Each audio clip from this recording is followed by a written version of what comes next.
मैं आग जलाने के लिए लकड़ियां काट रहा था कि अचानक ऊपर से मेरे हाथ पे एक चिपचिपा और बदबूदार एक पदार्थ गिरा।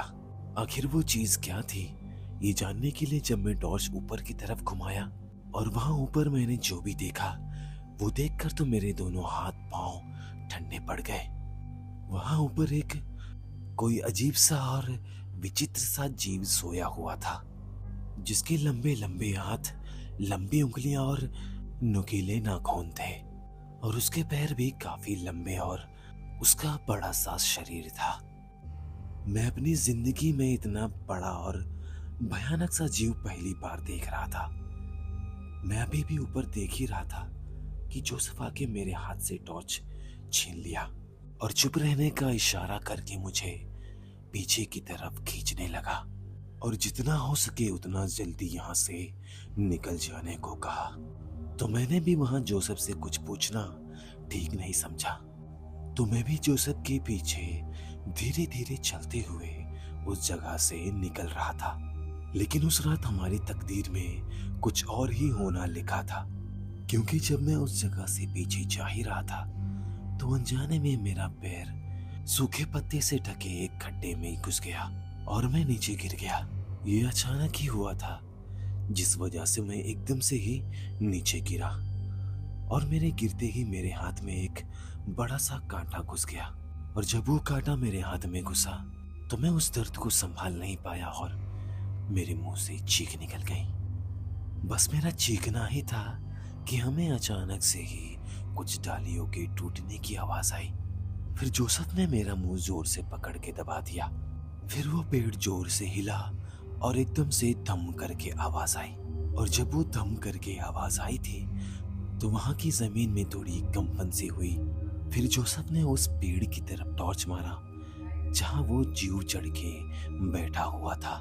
फिर हम सब ने जो भी वहां देखा वो देखकर हमारे पैरों तले जमीन खिसक गई। उस वक्त मैं जोसेफ के पीछे और मेरे पीछे वासवा खड़ा था। हमने देखा कि वो जीव हमें ही देख रहा था और वो भी बहुत ही ज्यादा गुस्से में। शायद मैंने उसकी नींद खराब कर दी थी।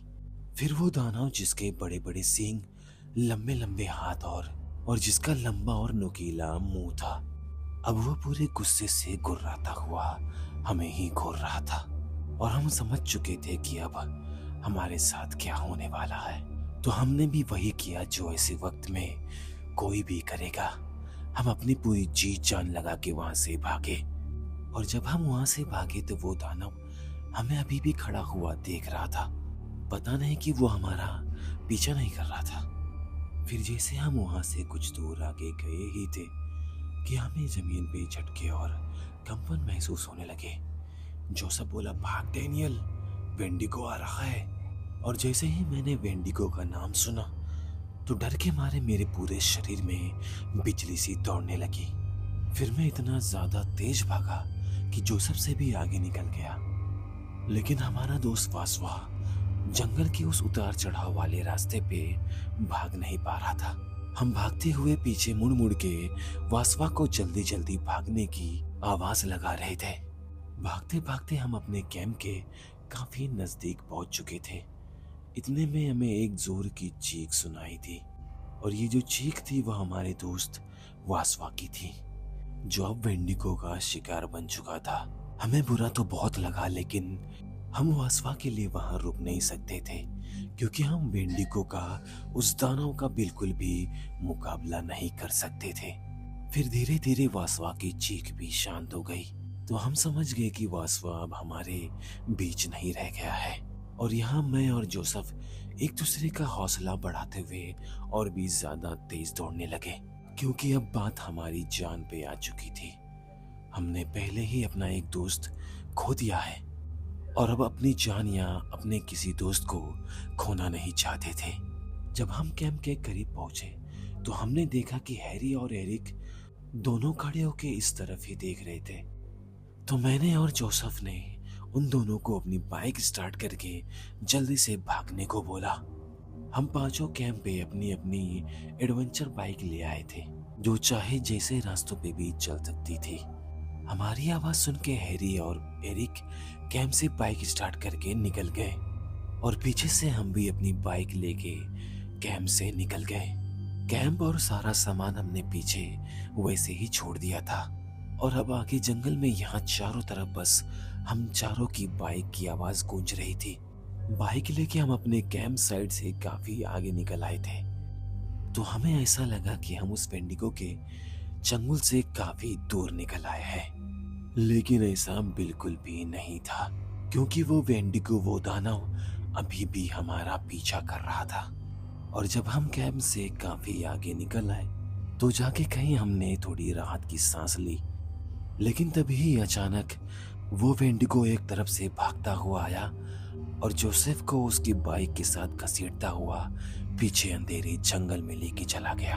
कुछ दूर तक तो जोसेफ की आवाज यानी कि उसकी चीख हमें सुनाई देती रही, फिर उसके बाद वो भी शांत हो गया। एक के बाद एक अब दूसरी जान जा चुकी थी, जिस वजह से हम तीनों के बीच काफी ज्यादा डर का माहौल बन गया था। लेकिन हमें उस दानव से ज्यादा परेशानी इस बात की थी कि हम जिस रास्ते पे अपनी गाड़ी भगाए जा रहे हैं वो रास्ता आखिर कहाँ जा रहा है, जंगल के अंदर या जंगल के बाहर। लेकिन हमें इतना पता था कि हम रास्ता भटक चुके हैं। फिर कुछ दूर आगे जाके अचानक ही हैरी की बाइक बंद पड़ गई। हैरी अपनी बाइक को बार बार किक मार रहा था, लेकिन उसकी बाइक बिल्कुल भी स्टार्ट नहीं हो रही थी। इतने में हमें फिर से उस दानव की दहाड़ सुनाई थी। वो आवाज हमारे काफी करीब से ही आई थी। तो मैंने हैरी को बोला, अपनी बाइक छोड़ और एरिक की बाइक पे बैठ जा। अब हमारे पास सिर्फ 2 बाइक थी, एक बाइक मेरे पास और दूसरी हैरी और एरिक के पास। हम बाइक को संभालते हुए पूरी तेजी से भगाए जा रहे थे। फिर हम आगे आके एक जगह रुक गए, क्योंकि यहाँ से 2 रास्ते निकलते थे और कौन सा रास्ता कहाँ जाता है हमें इसका बिल्कुल भी अंदाजा नहीं था। हमारे पास ज्यादा वक्त नहीं था, हमें जितना जल्दी हो सके उतना जल्दी कोई ना कोई रास्ता चुनना था।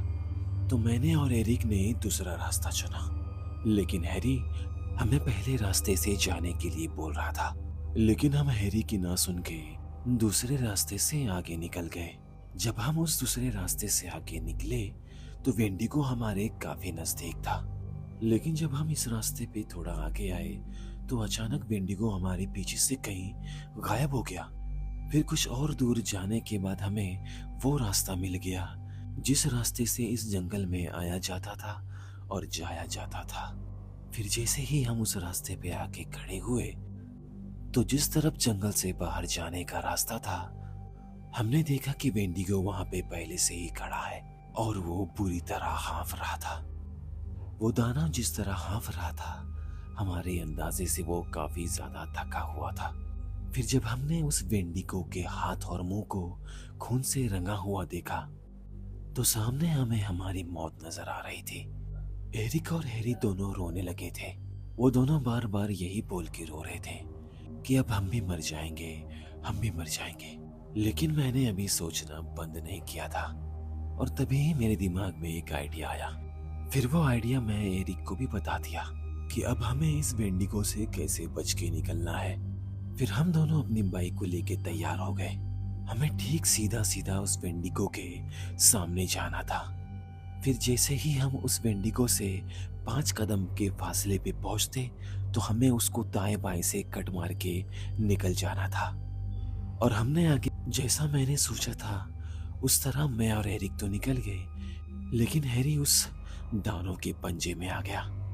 क्योंकि जब हम उस दानव के दाएं बाएं से कट मार के निकले तो वो दानव भी एकदम थके होने के बावजूद भी अपने दोनों हाथ को हवा में घुमाया। मैं और एरिक उस पंजे से झुक के निकल गए, लेकिन उस वेंडिगो का पंजा हैरी के सीने और पेट में घुस गया था, जिस वजह से हैरी वहीं जगह पे ही मर गया। फिर मैं और एरिक उस जंगल से काफी दूर जाने के बाद एक दूसरे को गले लगा के काफी देर तक रोए। उसके बाद पूरी जिंदगी हम कभी कहीं कैंप या कभी कुछ एडवेंचर करने नहीं गए। तो दोस्तों, आपको ये कहानी कैसी लगी कमेंट करके जरूर बताएं। और अगर आपको ये कहानी अच्छी लगी हो तो हमारे चैनल डराती कहानियां को जरूर सब्सक्राइब करें।